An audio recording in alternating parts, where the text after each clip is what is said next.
ആരാകണം നിങ്ങളുടെ മുഖ്യമന്ത്രി? Option A VD. Satheesan, option B Ramesh Chennithala, option C K C. Venugopal. എന്തൊരു കഷ്ടമാണല്ലേ!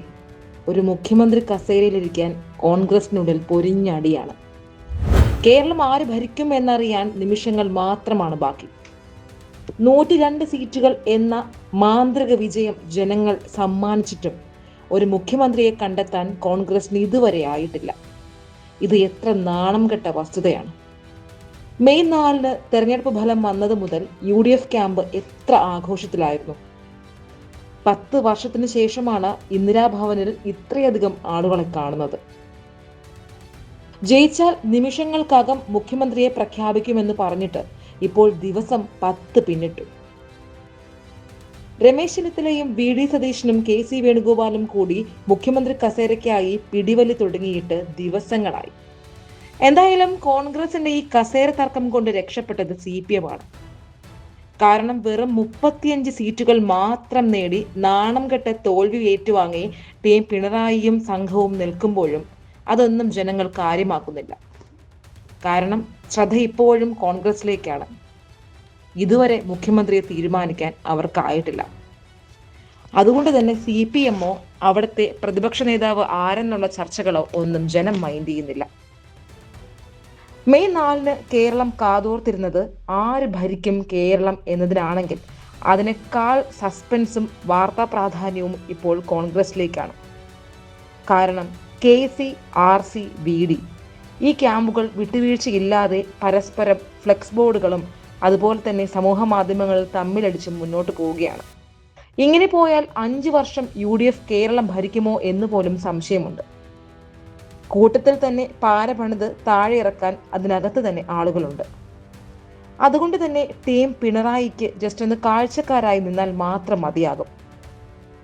രാഹുൽ ഗാന്ധിയും ഖാർഗെയും തലങ്ങും വിലങ്ങും കൂടിക്കാഴ്ചയും ചർച്ചകളും നടത്തിയെങ്കിലും മൂവരെയും അനുനയിപ്പിക്കാനായിട്ടില്ല.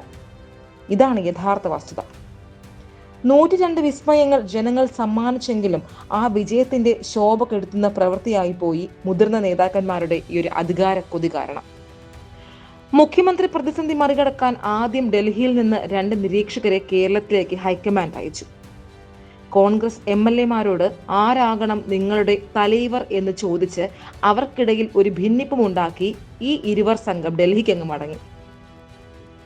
അതിനുശേഷം മുതിർന്ന നേതാക്കന്മാരെ രാഹുൽ ഗാന്ധി ഡൽഹിക്ക് വിളിപ്പിച്ച് അവരോടും ചോദിച്ചു കാര്യങ്ങൾ. അങ്ങനെ ഈ 10 ദിവസങ്ങൾ ഈ ചോദ്യവും മറുചോദ്യവുമായി മുന്നോട്ട് പോയതല്ലാതെ ഒരു പേരിലേക്ക് എത്താൻ ആർക്കുമായില്ല. പ്രത്യേകിച്ച് രാഹുൽ ഗാന്ധിയും ഖാർഗെയും ആകെ കൺഫ്യൂഷനിലാണ്. ആരുടെ പേര് പറയും? ആരുടെ പേര് പറഞ്ഞാലും അടുത്ത നിമിഷം ഭിന്നിപ്പും അടിയും ഉണ്ടാകും എന്നതിൽ തർക്കമില്ല. ഇപ്പോഴാണ് ഒരു കാര്യം മനസ്സിലായത്. ഹൈക്കമാൻഡ് എന്നൊക്കെ പറഞ്ഞാലും ഒരു കമാൻഡിംഗ് പവറും ഇല്ലാത്ത ഒരു ടീമാണ് ഡൽഹിയിൽ ഇരിക്കുന്നത് എന്നത്. ജനവികാരം മാനിക്കണമെന്നാണ് K. മുരളീധരൻ പറയുന്നത്. അങ്ങനെയെങ്കിൽ വി.ഡി. സതീശനിലേക്കാണ് കാര്യങ്ങൾ എത്തുക. കാരണം ജനങ്ങൾ ഒന്നടങ്കം പറയുന്നത് വി.ഡി. സതീശൻ മുഖ്യമന്ത്രിയാകണമെന്നാണ്. സംഭവം ഒരു പരിധിവരെ ശരിയാണ്. കാരണം വി.ഡി. സതീശനാണ് ഈ തെരഞ്ഞെടുപ്പിനെ നയിച്ചത്. 100-ലധികം സീറ്റുകൾ എന്ന് ഉറപ്പിച്ചു പറഞ്ഞതും അദ്ദേഹം തന്നെയാണ്. കൃത്യമായൊരു പ്ലാനിങ്ങോടെ തെരഞ്ഞെടുപ്പിനെ അഭിമുഖീകരിച്ചത് അദ്ദേഹമാണ്. ഈ വെളുക്കുവോളം വെള്ളം കോരിയിട്ട് കലമുടയ്ക്കാൻ വി.ഡി. തയ്യാറല്ല. അതുകൊണ്ട് തന്നെ ഇനി രമേശ് ചെന്നിത്തലയിലേക്കാണ് കാര്യങ്ങൾ എത്തുന്നത് എങ്കിൽ ഈ മന്ത്രി കസേരയിൽ ഇരുന്ന് ഭരിച്ച് ഭരണപരിചയമുള്ളയാള് എന്ന നിലയിലും കൂട്ടത്തിൽ സീനിയറുമാണ് ചെന്നിത്തല. അതുകൊണ്ട് തന്നെ ആ ഒരു പേരും പരിഗണനയിലുണ്ട്.